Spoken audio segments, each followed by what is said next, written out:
বিকাশ হলা কোনো ব্যাংকের থেকে মোবাইলে কল দিবেন আপনাকে আপনাকে নগদের থেকে টাকা আসলে আপনার এখানে নগদ লেখা আসবে। এটা পরকালের ইনভেস্টমেন্ট না আর পরকালের ইনভেস্টমেন্ট পরকালে দেখা হবে প্রতারক বাবার সাথে। উনি আল্লাহর কাছে। আসসালামু আলাইকুম ওয়া রাহমাতুল্লাহি ওয়া বারাকাতুহু। খুবই গুরুত্বপূর্ণ একটা বিষয় নিয়ে ভিডিও করতেছি আমরা। ভিডিওটা আপনারা সবাই মনোযোগ সহকারে দেখবেন। হতে পারে আপনিও এই ভিডিওর কারণে একজন প্রতারকের হাত থেকে একজন প্রতারণা থেকে বাঁচতে পারবেন। বিষয়টা হচ্ছে আজকে দুপুরবেলা হুজুরের সাথে একটা অনাকাঙ্ক্ষিত ঘটনা ঘটে গেছে, যেটা আমিও গুম ছিলাম, আমাদের অন্যান্য স্টুডেন্ট এবং শিক্ষকরাও গুম ছিল। এর মধ্যে হুজুরের নাম্বারের মধ্যে একটা SMS আসে, যেখানে লেখা ছিল 15,300 অ্যামাউন্টের একটা ওনার মেসেজ আসছে। এটা মূলত নগদ অফিসিয়াল থেকে আসে নাই, একটা নাম্বার থেকে আসছিল। তো হুজুরকে ফোন দিয়ে বলা হয়েছে যে আপনার অ্যাকাউন্টে 15,300 টাকার একটা অ্যামাউন্ট গেছে, ভুলবশত এটা আমাদের একজন কাস্টমার পাঠাইছে। এখন টাকাটা যদি আপনি কাইন্ডলি রিটার্ন দিতেন, তাহলে ওনার একজন পেশেন্ট হসপিটালের মধ্যে ভর্তি আছে, তাহলে ওনার পেশেন্টের পরীক্ষা নিরীক্ষা করার সুবিধা হইতো। এরকম একটা ওনাকে ইমোশনাল ব্ল্যাকমেল করছে। মূলত আপনাকে কল দিয়ে ওরা কি বলছিল? আমাকে কল দিয়ে বলতেছে যে ভাই আপনার ফোন নাম্বারে এই নাম্বারে তো এত টাকা আহ, অমুক সময়ে গিয়েছিল, তা এই টাকাটা কি আপনি পেয়েছেন? তখন আমি সাথে সাথে মেসেজটা চেক দিই। তো আমি মেসেজ চেক দেওয়ার পরে দেখলাম যে না, আসলে টাকাটা আসছে। কিন্তু টাকাটা কখন আসছে এটা আমি যখন দেখি, তো আমি মেসেজটা দেখি, মেসেজটা আমার কাছে আসছে 11টা 10 মিনিটে। 11টা 10 মিনিটে মেসেজটা আমার কাছে আসছিল। তো আমি মেসেজ চেক দেওয়ার পরে তাকে বললাম যে ভাই হ্যাঁ টাকাটা আসছে। তো আপনি মেসেজ যখন দেখছিলেন তখন উপরের নাম্বারটা খেয়াল করছিলেন এটা কি তখন আসলেই নগদ অফিসিয়াল? জি না, তখন ওই নাম্বারটা আমি খেয়াল করতে পারিনি, এটাই আমার ছিল সবচেয়ে বড় ভুল। মূলত নাম্বারটা নগদের ছিল না, বা নগদের আর একটা নাম্বার অফিসিয়াল, থেকে জি মেসেজটা জি জি পাঠাইছিল। অফিসিয়াল ভাবে যে মেসেজটা আসে নগদ থেকে, সেভাবেই মেসেজটা আসে না, মেসেজটা আসছিল একটা নাম্বার থেকে আর কি, লোকাল একটা নাম্বার থেকে। আচ্ছা, আপনি আপনার কাছে যখন মেসেজটা আসছিল তখন আপনি আপনার অ্যাকাউন্টে ঢুকে টাকা চেক করে দেখছিলেন? তখন আমি অ্যাকাউন্টে ঢোকার চেষ্টা করেছি, কিন্তু আমি ঢুকতে পারি নাই। আচ্ছা, তাহলে আগেই আপনার নাম্বার দিয়ে ওরা নগদ অ্যাকাউন্ট খুলে ভুল পাসওয়ার্ড জি জি অ্যাপ্লাই জি করে আপনার নগদ অ্যাকাউন্টটা বন্ধ করে অ্যাকাউন্টটা দিয়েছিল। লক করে জি জি ফেলছিল, জি যেটার কারণে আপনি অ্যাকাউন্টে ঢুকতে পারেন জি না। এরপরে কি হয়েছে আপনার সাথে? এরপর আমি কয়েকবার চেষ্টা করার পরে বললাম তাদেরকে কল দিয়ে যে ভাই আমি তো পিন দিচ্ছি কিন্তু আমাকে নগদে ঢুকতে দিচ্ছে না। তো বলতেছে যে আমরা আসলে ভাই, আমাকে যেভাবে বলছিল আমি ঘটনাটা সেভাবে বলি। তো আমাকে বলতেছিল যে অনেক মানুষের কাছে তো এরকম টাকা চলে যায়, কিন্তু তারা আমাদের টাকাটা কি পরে আর ব্যাক দেয় না, সাথে সাথে আমাদের নাম্বার ব্লক লিস্ট করে দেয় বা ফোন বন্ধ রাখে, এগুলা করে। তো আপনি কেমন মানুষ সেটা তো জানি না। হ্যাঁ, একটা ফোন নাম্বার দেখে তো একটা মানুষের মন মানসিকতা কেমন এটা জাস্টিফাই করা যায় না। তো এই কারণে সে আমাকে বলছে যে ভাই আপনি যদি টাকাটা দিতে ইচ্ছুক হন তাহলে তো আলহামদুলিল্লাহ ভালো। তা আমি বললাম আপনার টাকা যদি আমার নাম্বারে আসে আমি কেন দিব না, আমি কেন আপনার টাকা আটকে রাখবো। এরা এর মধ্যে আপনাকে কোনো লোভনীয় অফার করছিল না কিনা? না, আমাকে কোনো লোভনীয় অফার করে নাই। না, ও হ্যাঁ হ্যাঁ, আপনাকে আমাকে বলতেছিল যে আপনি যদি 15,000 টাকা আমাকে ব্যাক দেন, তো সেখান থেকে আপনি 1,000 টাকা, আমি ছোট ভাই হিসেবে আপনাকে রিকোয়েস্ট করতেছি আপনি 1,000 টাকা নিজের মিষ্টি খাওয়ার জন্য রেখে দিবেন। তো আমি বললাম ভাই আপনার টাকা আমি আপনাকে ব্যাক দিব, এতে আমার মিষ্টি খাওয়ার কোনো কিছু নাই। আপনার টাকা ভুল ক্রমে আসছে, আসতেই পারে, এটা আমার তো আপনার কাছে যেত। 1,000 টাকা উপার্জন করাও তো অনেক কষ্টকর বিষয়, আমি আপনার টাকাটা কি নিব না, এটা আমি তাকে বলছি। তো মূলত আপনার আপনার সাথে এরা ইমোশনাল ব্ল্যাকমেইল, জি জি যেটা মাইন্ড গেমিং খেলছে, জি জি আপনিও বুঝতে পারেন না। বুঝতে পারি নাই। এরপর আপনি সরাসরি বাইরে চলে গেছেন না এখানে কথা বলছেন? এখানে তার সাথে আমার প্রায় 53 মিনিটের ঊর্ধ্বে কথা হয়েছে সব মিলে। হুম। সে আমাকে এতক্ষণ কথা বলার পর আপনি বুঝতে বুঝতে পারেন না পারি যে নাই। এরা আসলে প্রতারক? তাদের কথা বলার ধরনটা এভাবে ছিল, সে আমাকে প্রথমে কল দিছে, দিয়ে হ্যালো স্যার, আমি বিকাশ থেকে, আমি নগদ অফিসিয়াল থেকে তুহিন নাম বলছিল আমাকে, যে তুহিন বলতেছি। তো সেভাবে পর্যায়ক্রমে আমার সাথে কথা বলতেই আছে। তো আমি তাকে বললাম যে স্যার আসলে আমার তো, আমি কিন্তু নগদে কি ঢুকতে পারতেছি না, আমার অ্যাকাউন্টে আমি বারবার আমার পাসওয়ার্ড দিয়ে অ্যাপ্লাই করা সত্ত্বেও আমাকে ঢুকতে দেওয়া হচ্ছে না। তখন উনি বলল যে আচ্ছা, আপনার নাম্বারে একটা কোড যাচ্ছে, আপনি কোডটা বলেন, এখন আমরা আপনাকে ঢোকার ব্যবস্থা করতেছি। তো আমি কিন্তু কোডটা বলে দেওয়ার পরেই ওরা আমার পাসওয়ার্ড সম্ভবত কোনোভাবে হ্যাক করে নিয়েছে, আমার আইডি হ্যাক করে নিয়েছে। হুম। তারপর আচ্ছা, থেকেই কোনো কিন্তু কিছু ডায়াল করতে বলছিল আপনাকে? আমাকে কয়েকটা নাম্বার ডায়াল করতে বলছিল। এর মধ্যে এরা যোগ বিয়োগ হ্যাঁ মাইনাস হ্যাঁ, করে স্টার আপনার one two one password. Star, star 163 star 167 star দিয়ে তারপরে আর কয়েকটা নাম্বার, যাই হোক আমাকে ডায়াল করতে বলছিল। তো এর আমি এগুলো, মধ্যে আপনার পাসওয়ার্ড হ্যাঁ এদের হ্যাঁ, কাছে চলে গেছে। ওদের কাছে চলে গেছে। তো পাসওয়ার্ড নেওয়ার পরে এখন আপনার অ্যাকাউন্টে তো টাকা ছিল না টাকা ছিল না সম্ভবত। আমার এখন অ্যাকাউন্টে, টাকা ছিল না, এমন আপনি অ্যাকাউন্টে ঢুকতেও পারেন নাই। পারে নাই। এখন টাকাটাও আপনার থেকে কিভাবে কিভাবে নিছে জি তারা? জি জি টাকাটা নিচে হচ্ছে যখন আমি বলি যে ভাই আমার তো অ্যাকাউন্টে ঢুকতে পারতেছি না, তখন উনি বলল যে আপনার পিনটা রিসেট করা দরকার। তো আমি বললাম কিভাবে রিসেট করতে পারি? তো উনি বলতেছে আপনি তো একজন ভালো মানুষ, আপনার পরে আমাদের বিশ্বাস আস্থা আছে, তো আপনি যদি পিনটা রিসেট করতে চান, আর আপনাকে আমরা বিশ্বাস করে আপনাকে একটা মানে একটা পাসওয়ার্ড দিব। মজবুত একটা পাসওয়ার্ড আপনাকে আমরা দিব, যেটা 6 কোডের। বিকাশ নগদের সাধারণত কিন্তু কোড হয় 4টা কোডের। তো ওনারা আমাকে বলতেছে যে 6 কোডের একটা মজবুত পাসওয়ার্ড আমরা আপনাকে দিব। তখন আপনি বুঝতে আমি পারেন তখনও না যে বুঝতে এটা পারি নাই। হ্যাঁ। তো ওরা আমাকে বলছে যে আপনার পাসওয়ার্ড হচ্ছে 20,400। 20,400 এটা হচ্ছে আপনার নতুন একটা পাসওয়ার্ড, এটা আপনাকে আমরা দিলাম, এটা আপনি একটু নোট করে রাখেন। তো আমি সাথে সাথে এটা নোট করে রাখি। কিছুক্ষণ পরে ওরা বলছে যে ভাই এখন এটা যে নিতে হবে এটা তো আপনি জানেন নিয়মটা। আমি বলছি আমি তো নিয়ম জানি না। তো বলতেছে আমি আপনাকে নিয়ম বলে দিচ্ছি, আপনি তার ভিতরে রেডি হন। হ্যাঁ, আপনি বাইরে যাবেন, যেহেতু আপনার পাশে একটা বিকাশের দোকান বা নগদের দোকানে আপনাকে যেতে হবে। এজন্য আমি কিন্তু বলতেছি যে তাহলে আমাকে তো একটু ফ্রেশ হওয়া লাগবে, রেডি হওয়া লাগবে। তো উনি বলতেছে আপনি লাইনটা কেটেন না, লাইন না কাটা অবস্থায় আপনি রেডি হন। হ্যাঁ, আপনি। আচ্ছা, এরা আপনি যে ফ্রেশ হবেন ওই সময়টা দিয়ে লাইনে ছিল জি আপনার জি, সাথে? আমাকে তখনও তারা কল কাটতে দেয়নি। তো সেভাবেই আর কি আমি ফ্রেশ হয়ে বাইরে গেলাম।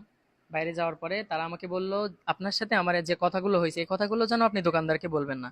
যদি আপনি দোকানদারকে বলেন। কেন বলবেন না, বা কি কারণে হ্যাঁ, বলবেন না, এটা বলেন। এটা বলতেছি যে দোকানদারকে যদি আপনি বলেন তাহলে কিন্তু দোকানদার আপনার থেকে ওই যে পাসওয়ার্ডটা, এরা প্রত্যেক বছরে এই যে এজেন্ট যারা দোকানে যারা কাজ করে বিকাশ নগদ নিয়ে, এরা কিন্তু প্রত্যেক বছর একটা মোটা অঙ্কের অর্থ দিয়ে আমাদের থেকে এই পাসওয়ার্ডটা কিনে তো নেয়। অর্থাৎ যারা নগদ এজেন্ট বা বিকাশ এজেন্ট নেই তারা একটা একটা অ্যামাউন্ট দিয়ে তাদের থেকে পাসওয়ার্ডটা পাসওয়ার্ডটা নেই কিনে নেয়, বা এজেন্টটা কিনে নেই। এটা কিন্তু আমাকে সে বলছে। এখন আমি বলতেছি যে এবার তাহলে আপনি তো এজেন্ট না। না, আমি তো এজেন্ট না। তো আমাকে বলতেছে যে এটা আপনাকে দেওয়া হবে, এটা আপনি তো ফ্রিতে পাচ্ছেন, কিন্তু হুম, কোনো দোকানদার যদি জানে সে কিন্তু আপনার কাছে 500 টাকা বা 1,000 টাকা দাবি করবে, তখন হুম, এটা কিন্তু আপনার দিতে হবে। হুম। আমি বললাম তাহলে তো দোকানদারকে বলাটাও ঠিক হবে না। আমি কিন্তু তখন আর দোকানদারকে কিছু বলি নাই, তখনও বুঝতে পারেন না যে বুঝতে এরা পারি নাই, প্রতারক। আমি কিছুই বুঝতে পারি নাই। হুম, তো উনি বলতেছে যে আপনি ভাই দোকানে যেন না, আগে দোকানের পাশে দাঁড়ায় আমার সাথে কথা বলেন। উনি আমাকে বলল যে আপনি দোকানে যেয়ে বলবেন যে এই পাসওয়ার্ডটা ও যে আমাকে বলছিল ওই যে 20,400 টাকা, হুম, এটা মূলত ছিল পাসওয়ার্ড না, এটাই মূলত ছিল অ্যামাউন্ট। হুম। আমাকে বলেছে আপনার নিজের অ্যাকাউন্টে এই টাকাটা আপনি দিলে এই টাকাটা আপনার পে করা হবে না, এই টাকাটা এটা ওনার থেকেও 1 পয়সা কাটবে না, আপনার থেকেও 1 পয়সা কাটবে না, উনিও টাকা আপনার অ্যাকাউন্টে ঢুকাইতে পারবে না, এটা হবে আপনার পাসওয়ার্ডটা আপনি সেট করে নিতে পারবেন, এটাও আমাকে বুঝাইছে। আপনি যখন দোকানদারকে ওই পাসওয়ার্ডটা দিচ্ছিলেন 20,400 টাকা, তখন নাম্বার কোনটা দিছিলেন? আপনার নাম্বার নাম্বার দিছিলেন না ওনাদের? আমার নাম্বার দিছিলাম, আমার আচ্ছা, নাম্বার আমার আচ্ছা, নাম্বার আচ্ছা, দিছিলাম আপনার নাম্বার দিছিলেন, তখন তো আপনার অ্যাকাউন্টটা তাদের ওদের হাতে, তাদের পুরাপুরি তত্ত্বাবধানে তাদের চলে হাতে। গেছে। হ্যাঁ, হ্যাঁ, তাহলে টাকাটা আপনার অ্যাকাউন্টে ঢুকাইতে বলছে, আপনার অ্যাকাউন্টে টাকাটা আসলেই ওরা পাসওয়ার্ড পে। রিসেট হয়ে যাবে। জি জি কিন্তু টাকাটা আসার সাথে সাথে তারা আপনার অ্যাকাউন্ট যেহেতু তাদের পর্যবেক্ষণে চলে গেছে, তাহলে ওই অ্যাকাউন্ট থেকে জি জি। টাকাটা সরাই ফেলছে। এরপরে সে আমাকে বলল যে আপনি 20,400, তো এই কোডটা মূলত আমাকে বলেছে এটা কোড, কিন্তু আসলে এটা ছিলই মূলত টাকার অ্যামাউন্ট। অ্যামাউন্ট। এটা আসলেই বাস্তব, কিন্তু আমি তখন আমার মাথাটা এত বিগড়ে গেছিল যে আমি কিছুই বুঝতে পারি না, ঠিক আছে। আমি প্রায় 55-50 মিনিট একটা মানুষের সাথে কথা বললে তো, আর তাছাড়া আমি তখন ঘুম থেকে উঠছি, মাথায় একেবারেই কিছু কাজ করে না, এই জন্য বেশি সমস্যা হয়ে গেছিল। যাই হোক, তো এই বিষয়ে আপনারা একটু বিশেষ খেয়াল রাখবেন।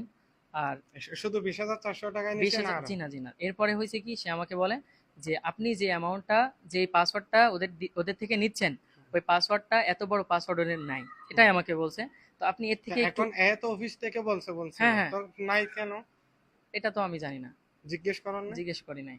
তা হুম, বলতেছে আপনি একটু এর থেকে একটু কম হুম। লেভেলের আরো পাসওয়ার্ডে আপনি আরো নিতে কম পারবেন। অ্যামাউন্টে জি আরেকটা জি নিছে জি আপনার জি। থেকে। আমাকে ওটা বলতেছে কত? এবার আপনি বলেন 10,200, হুম। কিন্তু আমি 200 শুনতে পারি নাই। ওটা মূলত অ্যামাউন্ট হ্যাঁ, আপনাকে পাসওয়ার্ড বলে পাসওয়ার্ড বলে নিচ্ছে। নিচ্ছে। আপনার অ্যাকাউন্টে টাকাটা নিছে, আপনার অ্যাকাউন্ট থেকে তারা সরাইছে টাকাটা। জি, হুম, আমাকে বলছে তখন 10,200, কিন্তু আমি 200 শুনতে পারি নাই। তো 10,000 আবার কি পে হয়ে গেছে। তো যাওয়ার পরে দোকানদার আমাকে বলতেছে ভাই টাকাটা দেন। তো আমার আমার পকেটে কিন্তু 1 টাকাও ছিল না, আমি টাকা নিয়ে যাইনি, কারণ আমি তো যাচ্ছি একজনের টাকা তাকে আবার ব্যাক দিতে, আমি এজন্য সাথে করে কোনো টাকা নিয়ে যাইনি। তো হুম। এরপরে বলতেছে যে ভাই টাকা তো চলে আসছে, আপনি তো 10,200 তো দেওয়ার কথা, আপনি 10,000 দিচ্ছেন, এই জন্য আপনার পিনটা এখনো মূলত সিলেক্ট তখন হয়নি। কি তখন কি 10,000 দিছিলেন না 10,200 দিছিলেন? 10,000 দিছিলাম। 10,000 হ্যাঁ, দিছেন। হ্যাঁ। এরপরেও আমাকে বলতেছে যেহেতু 10,200 দেওয়ার কথা ছিল, হুম। আপনি 10,000 দিছেন, আপনার পিনটা এখনো পরিপূর্ণভাবে তাদের রিকভারি হয় নাই। তাদের তখনও খাওয়া শেষ হয় নাই, আরো খাইতে জি হবে। জি। হুম, তারপরে আমাকে বলে যে আপনি একদম ছোট মানের একটা পাসওয়ার্ড নেন, হ্যাঁ, 5,100 টাকা, হুম। হ্যাঁ, 5,100 এই নাম্বারে আপনি ডায়াল করেন, মানে এটাই পে করেন। তো তখনও আমি বুঝতে পারি নাই। তো দোকানদারকে যখন তখন আমি পর্যন্ত এত বড় অ্যামাউন্টের একটা টাকা পাঠাচ্ছেন, পাঠাচ্ছি, তখন আমি যে তারা টাকাটা ক্যাশ টাকা নেই না আপনার থেকে? ক্যাশ টাকাটা চাই নাই দোকানদার? না চাওয়ার একটা কারণ আছে, কারণ আমি এখানে পরিচিত, যেখানে গেছিলাম আমার মাদ্রাসার পাশেই তো দোকানটা, তো সাধারণত পরিচিত মানুষের থেকে তো মানুষ এখানে আগে আরেকটা টাকা কথা চায় না। হচ্ছে, দোকানটা হচ্ছে আমাদের মাদ্রাসার পাশে। মাদ্রাসার পাশে থাকার কারণে আমরা যেহেতু সবাই পরিচিত মুখ, আর সাথে ওনার সাথে একটা স্টুডেন্ট নিয়ে গেছিল। স্টুডেন্টটা নেওয়ার কারণ হচ্ছে ইনি তো রিসেন্টলি জয়েন করছে আমাদের মাদ্রাসায়, সেই জন্য এই এলাকার মধ্যে তেমন একটা দোকান ছিল না। তো দোকান না চিনার কারণে সাথে আমাদের একটা স্টুডেন্ট নিয়ে গেছিল। মূলত দোকানদার থেকে আমাদের উপর বা আমাদের স্টুডেন্ট দেখার পরে আমাদের উপর আত্মবিশ্বাস থাকার কারণে এত টাকার একটা অ্যামাউন্ট দিচ্ছে, তাও ওনার থেকে ক্যাশ টাকা চাই নাই। ক্যাশ টাকা না চাওয়ার পর 30,000 টাকার অ্যামাউন্ট দিয়ে দিছে। এরপরে যখন আরো 5,000 টাকা চাইছে উনি, তখন দোকানদারের মনে হয়েছে যে ইনি মনে হয় প্রতারকের কপ্পরে পড়ছে বা প্রতারকের হাতে পড়ছে। তখন ইনি ক্যাশ টাকা চাইছে দোকানদার ক্যাশ টাকা চাওয়ার সাথে সাথে ইনি যেহেতু লাইনে ছিল প্রতারকের সাথে, ওই তুহিন স্যারের সাথে যখন লাইনে ছিল, তখন ইনি উনি বুঝতে পারছে, তুহিন স্যার বুঝতে পারছে যে এই আসলে জিনিসটা হুজুর বুঝতে সবাই পারছে, বুঝে দোকানদার যাবে। বুঝতে পারছে, তখন সাথে সাথে কেটে দিয়ে ওনারা ব্লক করে দিছে। এখন এখান থেকে একটা শিক্ষা হচ্ছে যে যারা দোকানদার ভাই আছেন, বিকাশ, নগদ, আদার এজেন্সির কাজ করেন, তারা আগে ক্যাশ টাকা নিয়ে তারপর টাকার লেনদেন করবে, একটা বিষয়। দ্বিতীয়ত কথা হচ্ছে যে আমাদের মতো যারা মাদ্রাসায়, আদার ইত্যাদিতে চাকরি করেন, অনলাইনে তেমন একটা অ্যাক্টিভিটি নাই, বেশি সরলতা দেখাতে যাবেন না। ইনি মূলত ওনাকে ইমোশনাল ব্ল্যাকমেইল করছে, যার কারণে ইনি তাড়াহুড়া করে সরলতা দেখে টাকাটা ব্যাক দিতে গেছে। এখন ব্যাক দিতে দিয়া এমন ভাবে ব্যাক দিছে, ডাবল ব্যাক দিছে, পুরোটাই গেছে গা। আমি প্রতারক তুহিন স্যারের উদ্দেশ্য বলবো যে আপনি হয়তো দুনিয়ার খেলায় জিতে গেছেন। এখানে 30,000 অ্যামাউন্ট, এটা বড় অ্যামাউন্ট না, হয়তো ওনার 2-1 মাস কষ্ট হবে এটা এটা ফিরে আসতে, কিন্তু আপনি এই দুনিয়ার পরে যে আরেকটা দুনিয়া আছে, ওই দুনিয়াতে তো ধরা খেয়ে যাবেন। এটা ওই দুনিয়ার জন্য ইনার ইনভেস্টমেন্ট, বুঝছেন তুহিন স্যার? সম্ভবত ভিডিওটা আপনিও দেখতে পারবেন। যদি ভিডিওটা দেখে থাকেন, আল্লাহর ওয়াস্তে এগুলো বাদ দেন। মানুষ গরিব অসহায় মানুষদেরকে এভাবে কষ্ট দিয়া কতদিন খাবেন? আপনি জব করলে, চাকরি করলে 20,000 15,000 টাকার একটা অ্যামাউন্ট অবশ্যই পাবেন আপনি। আপনি তো এমনি সাধারণ কোনো মানুষ না, এত বড় প্রতারক। আপনি তো অনেক মাইন্ড গেমিং খেলতে পারেন, তা আপনি অন্য আপনার ট্যালেন্টটা অন্য জায়গায় অ্যাপ্লাই করে আপনি কেটে খান, বুঝছেন? যাই হোক, সবাই সাবধানে থাকবেন, প্রতারক থেকে সাবধানতা অবলম্বন করবেন। এবং যদি এরকম কোনো নাম্বার থেকে মেসেজ আসে বা এরকম টাকার অ্যামাউন্ট আসে, সর্বপ্রথম আপনার অ্যাকাউন্ট চেক করে দেখবেন। যদি অ্যাকাউন্টে ঢুকতে না পারেন, তাহলে আপনি আপনার বন্ধু বান্ধব বা আপনার আশেপাশে যারা আছে তাদের সহযোগিতা নেবেন, আসলে কি আপনার অ্যাকাউন্টে টাকাটা আসছিল কিনা। আর যেটা মেসেজ আছে বিকাশ থেকে আসলে অফিসিয়াল ভাবে বিকাশ উপরে লেখা থাকবে, নগদ থেকে আসলে অফিসিয়াল ভাবে নগদ উপরে লেখা থাকবে। কোনো নাম্বার থেকে কোনোদিনও বিকাশ নগদে টাকা পাঠাইতে পারে না। সবাই সাবধানতা অবলম্বন করবেন। আল্লাহ হাফেজ।